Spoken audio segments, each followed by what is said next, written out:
બે વિદ્યાર્થીની વાત છે। જય શ્રી કૃષ્ણ। એક ગુરુ બે વિદ્યાર્થીને એક સરખી શિક્ષા આપતા હતા।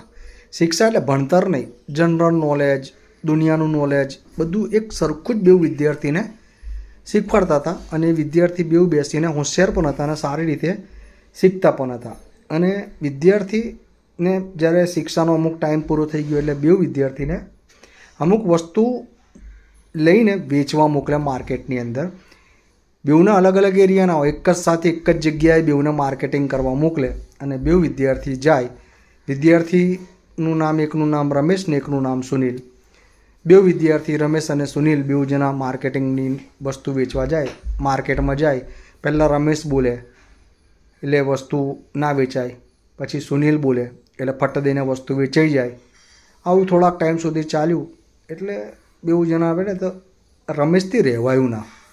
રમેશ ગુરુજીને પૂછે છે, સાહેબ હું જ્યારે વેચું છું ત્યારે વસ્તુ નથી વેચાતી, સુનિલ વેચે છે તો વસ્તુ વેચાઈ જાય છે।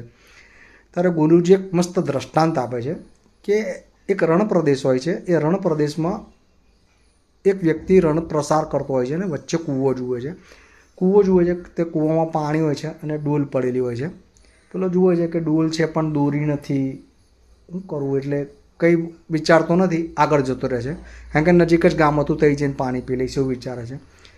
બીજો એક રાહદારી આવે છે, એ પણ કૂવો જુએ છે, એ પણ ડોલ જુએ છે, પણ એને એવું થાય છે કે ડોલ છે, અંદર પાણી છે, આજુબાજુમાં કશે ઝાડના પેલા વેલ ડાળખીઓ બાળખીઓ પડી હશે, એને કંઈક દોરી જેવું બનાવીને પાણી કાઢીને પી લઈશ। એટલે એ થોડેક દૂર હોય છે, ઝાડ સુકાઈ ગયેલું હોય છે, તો એની વેલો પડેલી હોય છે અને ડાળખા પડેલા હોય છે, અમુક નક્કામાં થોડાક કંઈક વસ્તુ કપડાં બપડા પડેલા હોય છે ફાટેલા, એટલે એ બધું ભેગું કરીને દોરી જેવું બનાવીને પાણીની અંદર ડોલ નાખીને પીને જતો રહે છે। તો ગુરુજી પેલા બેને સવાલ પૂછે છે કે બેઉને તરસ કેવી લાગી હતી? તો કે જેને બોર બનાવી એને વધારે તરસ લાગી હતી એટલે ઊભો રહ્યો ને એને પાણી પીધું। તો કે બરાબર। એવી જ રીતે સુનિલને નોલેજ લેવાની તરસ વધારે છે, જિજ્ઞાસા વધારે છે, એટલે બહુ ધ્યાનથી સાંભળે છે ને ધ્યાનથી બધું કરે છે।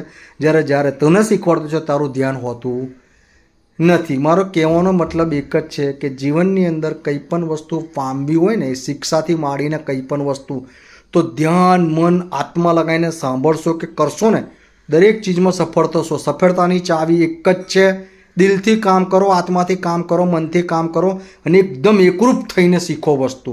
બસ, મારો વિડીયો એ પૂર્ણ થાય છે। ગમે તો લાઇક, શેર અને સબસ્ક્રાઈબ કરજો।